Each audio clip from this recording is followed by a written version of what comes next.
The night was ink black when we arrived.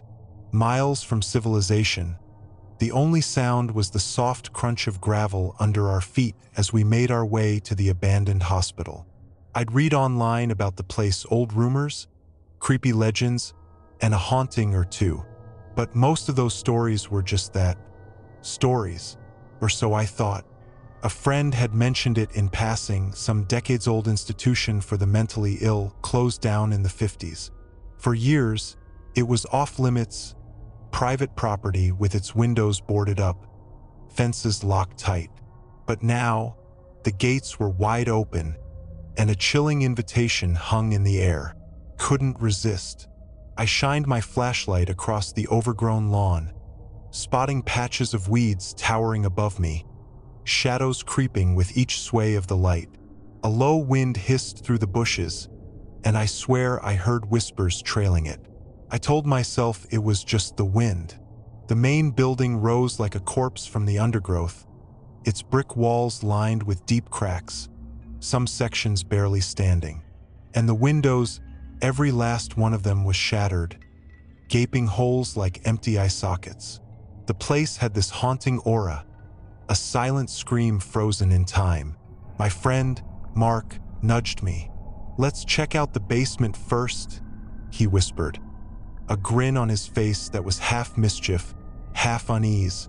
Mark was the one who always joked about the paranormal, always looking for something that would make him believe. I didn't think he'd find it here.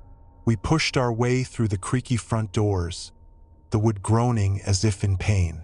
Dust hung thick in the air, and our footsteps echoed, muted yet strangely loud in the oppressive silence. My light caught glimpses of old, rusted gurneys scattered across the lobby. Some flipped on their sides as if in some frenzied panic. The wallpaper peeled in long, curling strips, revealing faded, mildew-streaked walls beneath. The smell was stale, musty, a hint of rot, a scent that clung to the back of your throat.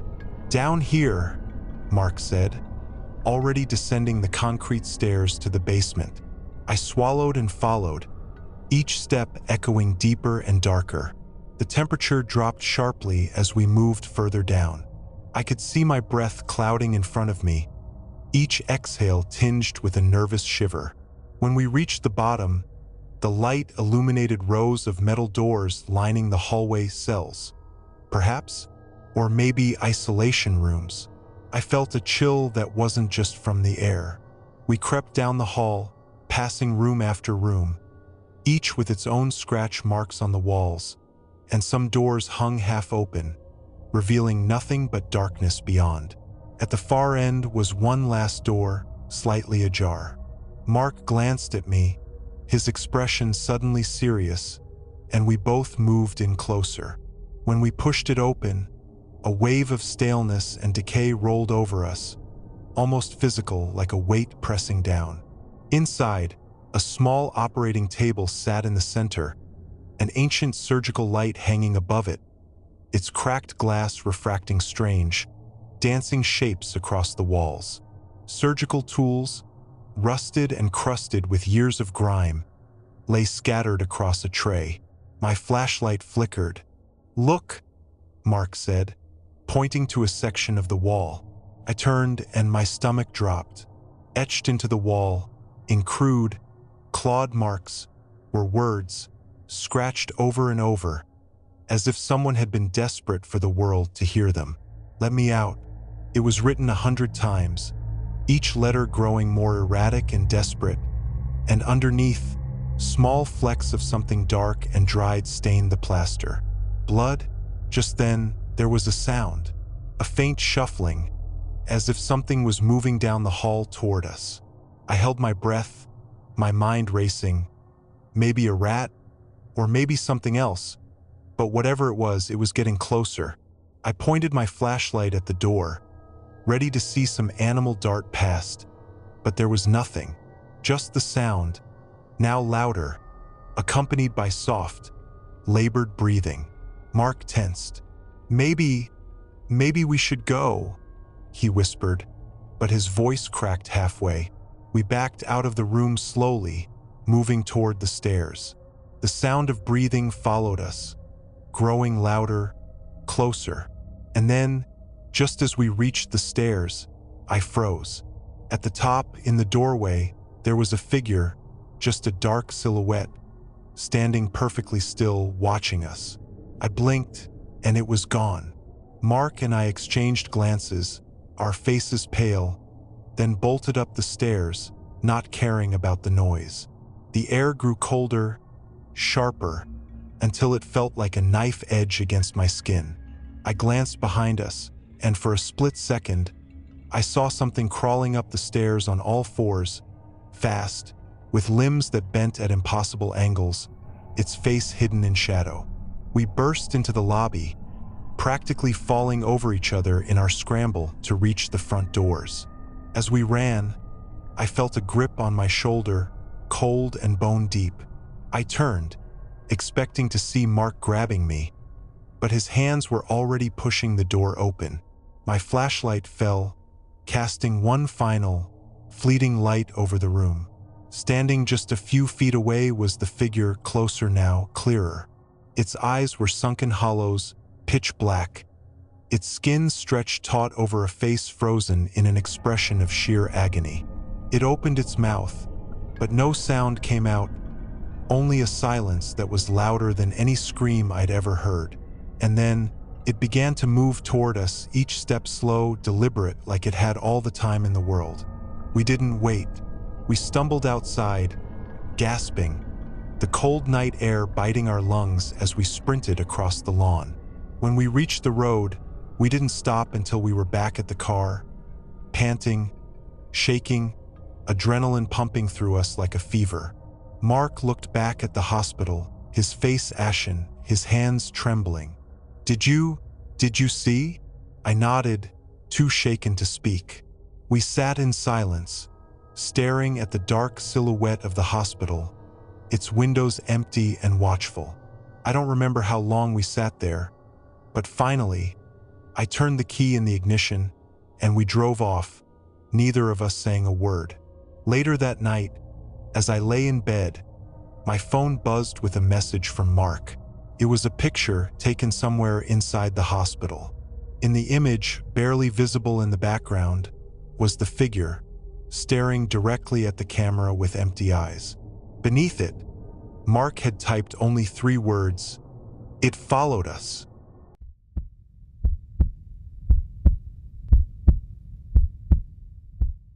I'd heard about the old St. Agatha's home for the infirm, from friends who dared each other to explore it as kids.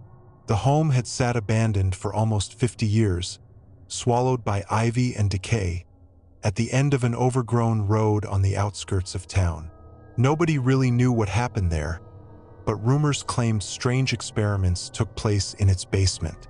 They said it had started as a sanctuary for the sick and elderly, but that its last director, Dr. Silas Moore, had other plans for its residents.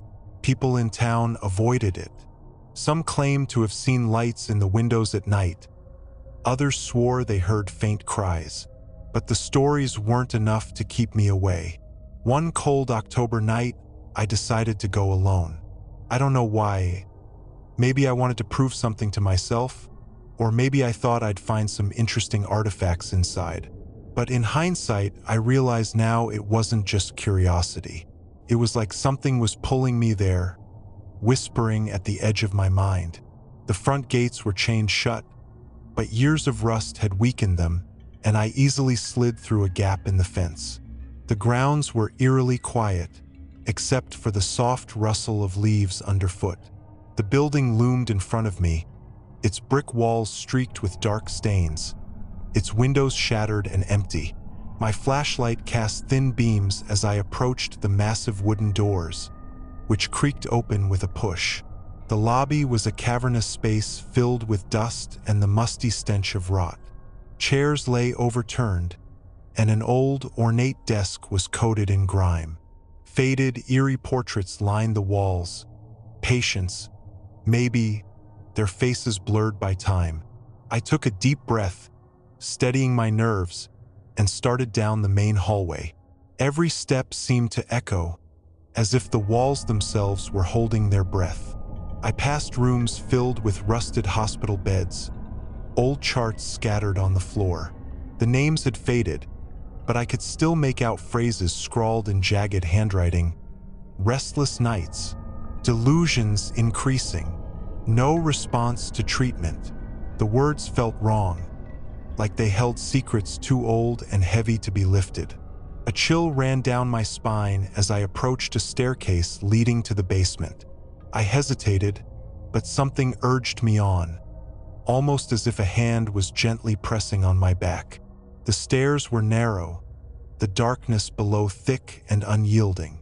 Each step felt heavier, the air colder, and the silence around me deepened, pressing in like a weight. At the bottom, I found a long, winding corridor lined with doors on either side. Each door had a small, scratched window and a few still held pieces of glass. I peeked through one and immediately regretted it. Inside, the room was bare, except for a single metal chair bolted to the floor. Shackles dangled from its arms. The walls were covered in scratches, deep and erratic, as if someone had clawed at them for hours. I stumbled back, my heartbeat hammering in my ears. That's when I noticed something. Faint, nearly invisible handprints on the floor, leading further down the corridor. They were small, too small for an adult. I felt a gnawing sense of dread as I followed them, my legs stiff with fear. The corridor seemed endless, curving in ways that made no sense, leading me deeper into the building's core. Just as I was about to turn back, I came upon a heavy iron door, slightly ajar. The air beyond it felt different, colder and stagnant, like it hadn't been disturbed in decades. I pushed it open and stepped inside. The room was enormous, far larger than it seemed possible within the building's structure. The walls were lined with empty shelves, and in the center was a large, circular operating table, stained dark with age. Old surgical tools lay scattered across it, saws, clamps, instruments I didn't recognize. But it was what was drawn on the walls that froze me in place. Symbols, hundreds of them, scrawled in some dark, dried substance, each one more intricate and disturbing than the last. They twisted and spiraled, covering every inch of the wall, seeming to move and shift in the dim light. And then I noticed something else. A faint, rhythmic sound, like a heartbeat, thudding from somewhere nearby. I turned, trying to locate the source, but it seemed to be everywhere at once, pulsing through the walls and floor. The longer I listened, the louder it grew, pounding like drums in my ears. My flashlight began to flicker, the light dimming as if something were draining it. And then, in the dying beam, I saw them. Figures, shadowy, transparent, barely visible but unmistakable. They were standing around the room, surrounding the table, their forms twisted and contorted. They wore old hospital gowns, their faces obscured, but their eyes were empty, hollow voids that seemed to pull at me, drawing me closer to the table. I tried to back away, but my feet wouldn't move. It was as if the room itself held me in place, rooting me to the spot. I felt a cold, clammy hand brush against mine, and I turned to see one of the figures standing inches away, its face just a blank, dark void. The heartbeat grew louder, pounding in time with my own racing pulse. The figures began to sway, their heads tilting to the rhythm, their eyes never leaving me. I felt a rising panic, a need to escape, but I was trapped, frozen in their gaze. Then, a voice, a whisper, soft and raspy, filled the room. "Stay with us?" The figures moved closer, their hands reaching out, their cold fingers grazing my skin. I gasped, the chill sinking deep into my bones, numbing me. I could feel their sorrow, their pain, like a heavy weight pressing down on me. They had been trapped here, left to suffer in silence, and now they wanted me to join them.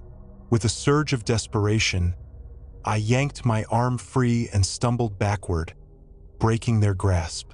My flashlight flickered one last time before going out completely, plunging the room into darkness. But I didn't care. I turned and ran, blindly navigating the twisting corridor, my heart pounding louder than the phantom heartbeat behind me.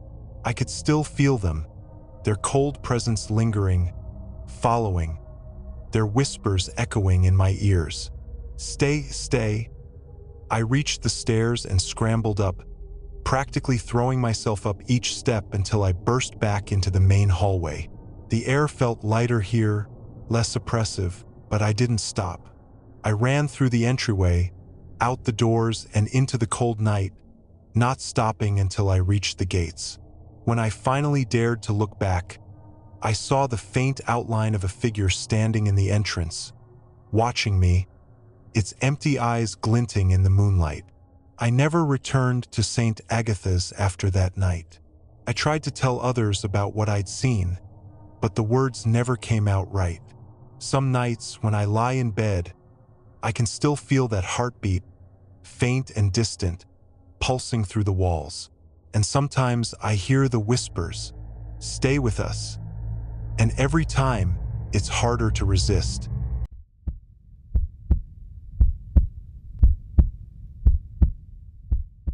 The old Greystone Asylum, abandoned since the 60s, was infamous around town. Some said the place was cursed. Others claimed that terrible experiments had gone on there. Whispers of lobotomies, hidden treatment rooms, and even patients who had disappeared without a trace. It wasn't the kind of place anyone in their right mind would visit, especially alone. But that's exactly what I did.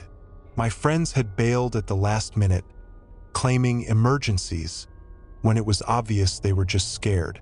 I wasn't thrilled to go by myself, but I'd come all this way and wanted to check it out. The stories were probably all nonsense, I figured, and the building was just a relic of the past. How bad could it be? The front doors were chained, but the side entrance was easy to slip through. Inside, the air was thick, stale, with a smell of mildew and something else, something metallic like rust. My footsteps echoed as I walked down the long, empty corridors, walls peeling, pipes overhead leaking, with grime streaking the floor.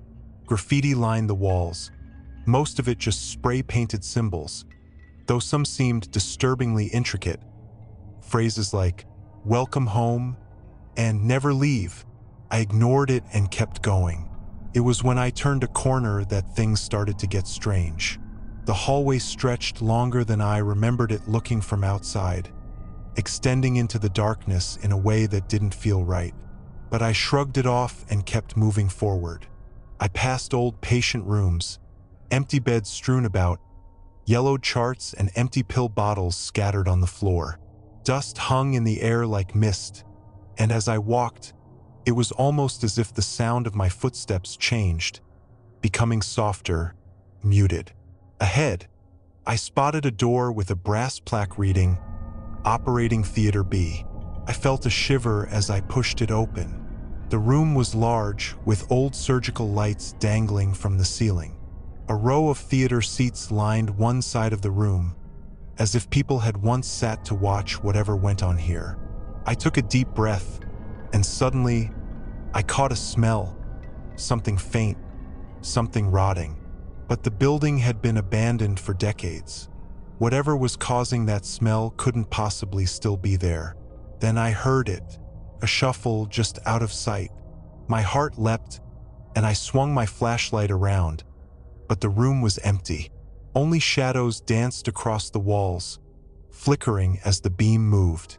I tried to shake off the dread creeping up my spine, blaming it on my imagination, and hurried back into the hallway. As I walked, I started to notice more graffiti. The phrases grew stranger. One said, "Can you feel it too?" Another, "She's waiting." I was about to take a picture of one when a loud bang shattered the silence. It came from the corridor behind me, like a door slamming shut. I froze, I could feel my pulse quicken. "Hello," I called out, my voice sounding small even to me. There was no answer. I turned and began moving back the way I'd come, every instinct screaming at me to get out. But as I retraced my steps, things started to look wrong. The doors, the graffiti, even the pattern of cracks on the walls seemed different, as if the asylum itself had somehow shifted. I quickened my pace, anxiety pressing down on me like a weight. I passed an old restroom, door hanging open, and glanced inside. What I saw made my stomach turn. The sink was filled with a thick, black sludge, like oil, that reeked of rot and decay. Above it, on the cracked mirror, were fresh, bloody handprints. My blood ran cold. I backed away and stumbled down the hall, desperate to find the exit, but the building seemed to twist and warp, every hallway identical to the last. It was as if I were trapped in a maze with no way out. The silence was thick, and yet I could hear something now, something faint, like the distant hum of whispering voices, growing louder with every step. I turned down another hall, only to freeze at what I saw. A figure was standing at the end of the corridor, shrouded in shadow. It was a woman, or at least something that looked like a woman. Her skin was pale, almost translucent, and she was wearing an old hospital gown. Her head was tilted down, long, dark hair covering her face. I took a step back, but her head snapped up, and I felt her eyes lock onto me, hollow and dark, like bottomless pits. She let out a long, low wail, and I felt a wave of cold wash over me, paralyzing me where I stood. The whispers grew louder, filling the hall with voices, all overlapping, repeating the same words over and over. "Stay, stay, stay." Panic surged, and I turned to run, racing through the endless halls, my flashlight flickering as if the batteries were dying. The walls seemed to close in, the corridors narrowing, twisting in impossible ways.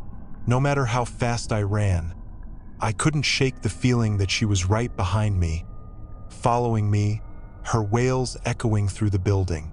I finally stumbled into a room with a single, broken window, and without thinking, I launched myself toward it, smashing the glass and clawing my way through. I fell hard onto the grass outside, rolling away from the shattered glass, and when I looked back, the asylum was silent and dark, just as it had been when I arrived. But I wasn't alone. In the window, I saw her, the woman staring down at me, her face pressed against the glass, her hollow eyes burning into mine. She lifted her hand, pressing it against the inside of the window, and in that moment, I realized that what had felt like whispers were words, an invitation. "Come back," they murmured, soft and seductive, filling my mind even as I stumbled away. I managed to get back to my car and drive home, but the whispers never stopped. I hear them every night now, that same invitation. I've tried to drown them out, to forget, but they're always there, lingering at the edge of my thoughts, calling me back to Greystone Asylum. And every night, it's harder to resist.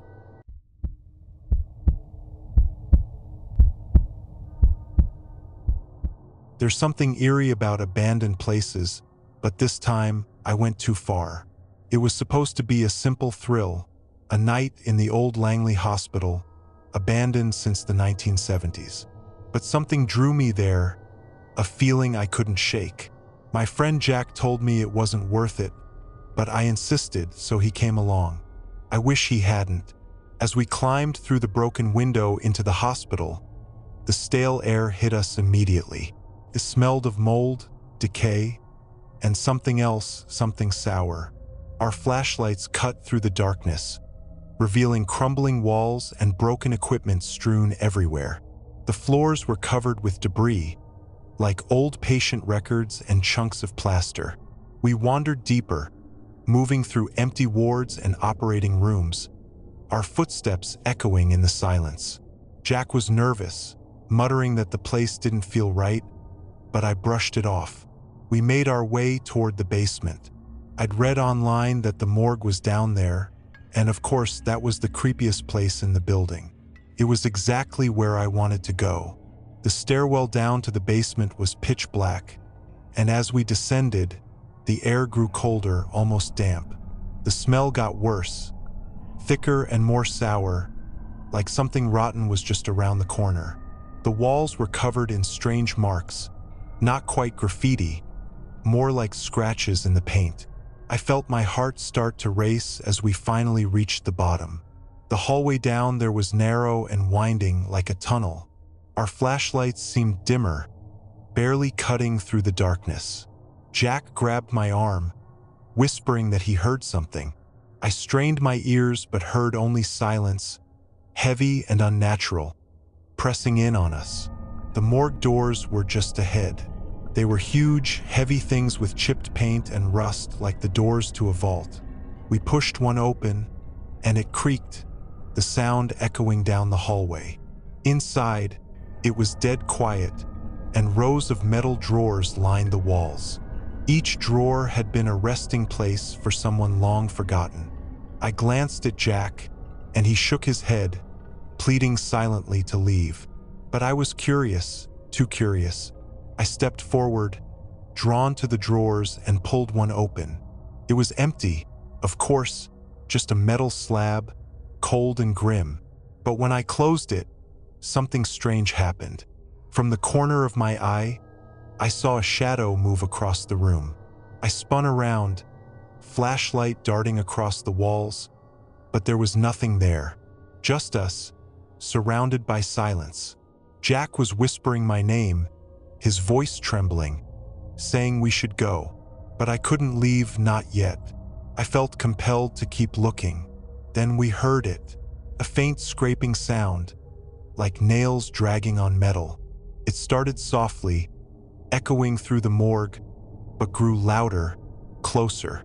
Jack and I froze, staring at each other, too scared to speak.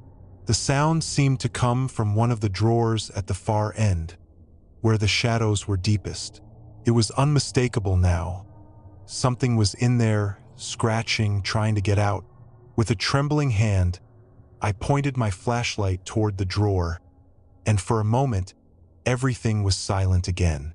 Just the two of us, standing in a freezing morgue with nothing but shadows around us. But then, the drawer jolted open an inch, as if something inside had pushed it. I wanted to scream, but nothing came out. I took a step back, heart pounding in my ears, and Jack grabbed my arm, saying, "We have to go, now."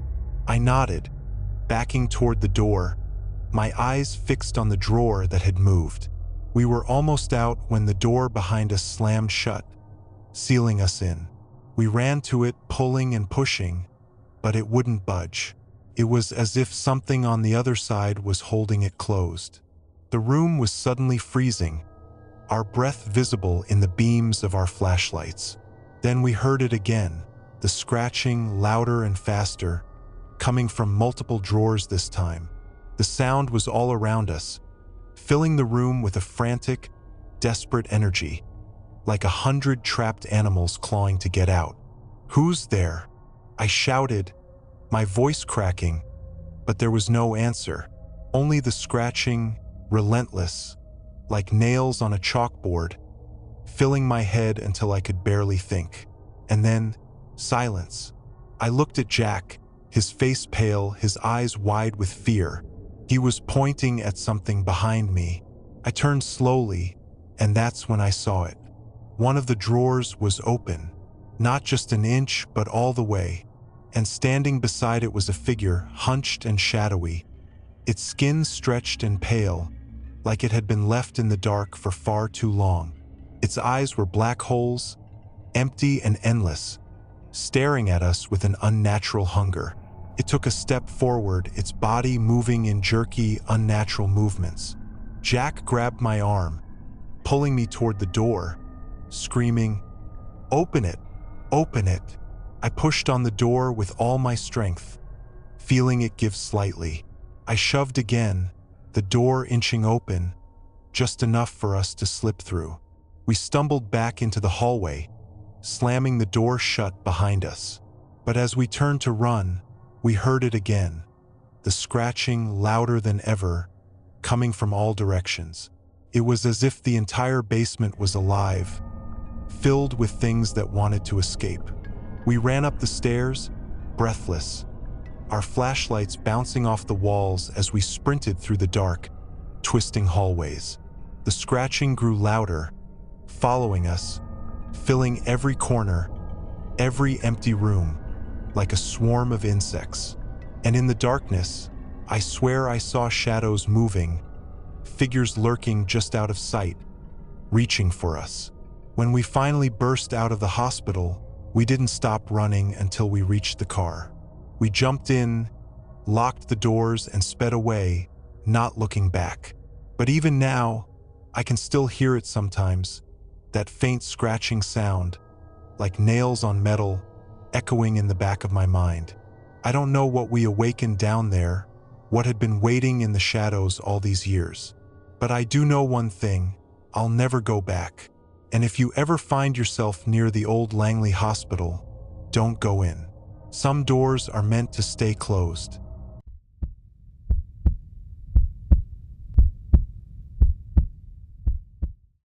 The rumors started like a faint whisper among the locals, a murmur that barely made it to city ears but haunted every town around it. They called it the Blackwell Orphanage, an old children's home that had shut its doors decades ago under strange circumstances.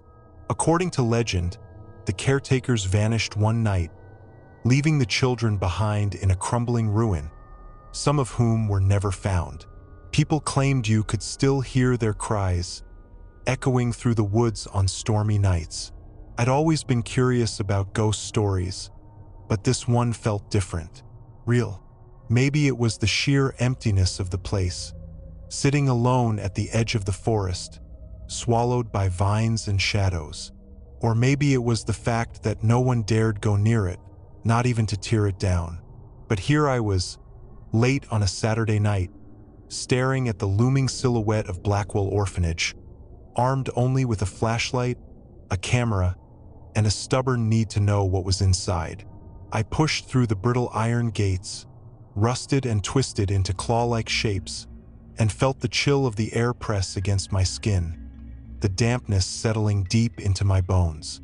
The orphanage rose before me, for stories high, windows shattered like jagged teeth. A few faded letters on the arch above the entrance still read Blackwell, though they were barely visible under the layers of dirt and mold. My flashlight cut a thin, weak beam through the darkness as I stepped inside. The entryway was massive and empty, its grand staircase swallowed in shadow. Wallpaper peeled off in long, curling strips, and the smell of rot filled the air. The floors were covered in dust so thick that every step sent up a small cloud, like a sigh. Old, broken toys lay scattered around. Little stuffed animals with missing eyes, a doll with a shattered porcelain face. It was as if time had frozen here, trapping all the memories, good and bad, in these broken walls. As I walked deeper, my footsteps echoed, filling the silence with an eerie rhythm. Somewhere above me, I heard the faint creak of a door. I froze, pointing my flashlight toward the ceiling, trying to convince myself it was just the wind. But there was no breeze in the stale, trapped air, just the stillness, like the place was holding its breath. I decided to explore the dormitory rooms on the second floor. Each door was marked with a faded number, but some of them were barely legible. Room 3, Room 7, Room 9, all lined up along a narrow, dark hallway that stretched out before me, the walls lined with more broken toys and children's scribbles in chalk. One door was open just a crack, and I pushed it open slowly, peeking inside. The room was tiny, barely enough space for a bed and a small nightstand, both covered in dust. But on the wall, something caught my eye. Scrawled in what looked like red chalk, there was a message, smeared and uneven. They come at night. Below it was a drawing, crude and childlike, of a figure standing alone under a dark sky, with other shadowy shapes hovering around it. The figure's face was blank, its mouth a single, thin line.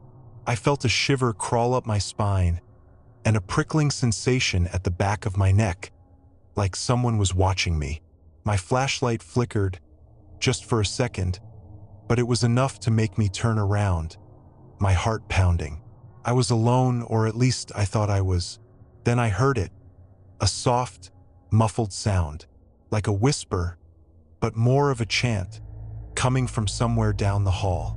My pulse quickened as I inched forward, following the sound.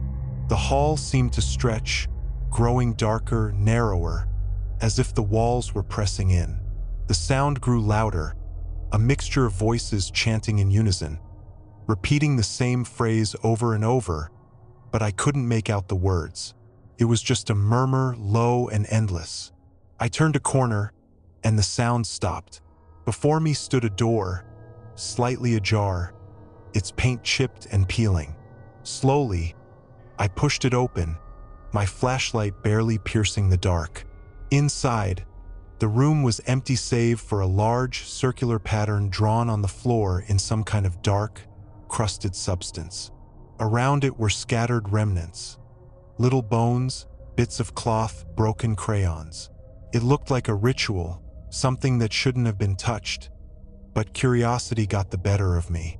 As I stepped closer, I noticed small handprints on the walls, dozens of them, pressed into the grime as if by tiny, desperate fingers. I reached out, barely brushing one, when the air changed. A cold gust swept over me, smelling faintly of earth and decay, and the door behind me slammed shut. I whirled around, heart racing, but there was no one there. Then I heard it, faint, childlike laughter. It echoed around the room, bouncing off the walls, coming from everywhere and nowhere. My flashlight flickered again, casting long, exaggerated shadows that twisted and writhed like they were alive. I backed up, pressing myself against the wall, my breath coming fast and shallow. "Hello," I managed to whisper, my voice barely more than a squeak. The laughter stopped, replaced by silence. I strained to listen, my ears pounding with my heartbeat, but then there was a soft rustling. I looked down and froze. The bones and cloth on the floor were moving, slowly forming a shape. A small, huddled figure, curling up in the center of the circle. I blinked, and suddenly it was there. A little girl in a torn dress, her face hidden in shadow, her hands clutching something close to her chest. She lifted her head, and for a brief moment, I saw her eyes hollow, dark pits that seemed to swallow the light. Her mouth opened, but no sound came out, just a silent scream that filled my mind with a piercing, unbearable noise. I stumbled back, scrambling for the door, my hands shaking as I fumbled with the handle. It wouldn't budge. I pounded on it, desperate, but it felt like the room itself was holding me in place. Then, slowly, the little girl stood up, her head tilted to one side, her hollow eyes fixed on me, and she took a step forward. "Please," I whispered, my voice breaking. "Let me go." She stopped, just inches away, and reached out, her small, icy hand brushing against mine. Her touch was like frostbite, seeping into my bones, and suddenly, my mind was filled with images. Glimpses of children, huddled in the dark, hiding from something unseen, their faces pale with fear. I felt their terror, their hopelessness, like it was my own. Then, as suddenly as it began, it ended. The door creaked open behind me, and I stumbled out, gasping for air, the darkness pressing in around me. I ran down the hall, past the eerie drawings, the broken toys, until I reached the stairs, barely able to breathe. As I reached the front door, I stopped and looked back one last time. At the end of the hall, The little girl stood watching me, her figure fading into the shadows, her hollow eyes staring with an emptiness that would haunt me forever. She raised a hand, waving slowly, and I felt a cold whisper in my mind, a voice that wasn't mine. "Don't forget us." I ran out into the night, the chill following me all the way to the gates. I didn't stop until I was back in my car, slamming the door and locking it tight. My hands were still trembling as I started the engine, and I didn't look back at Blackwell Orphanage. I didn't need to. The darkness, the empty eyes, they were seared into my mind, a memory I would never shake. To this day, I still hear her voice, faint and distant, whenever I'm alone at night. A cold whisper in the back of my mind, "Don't forget us."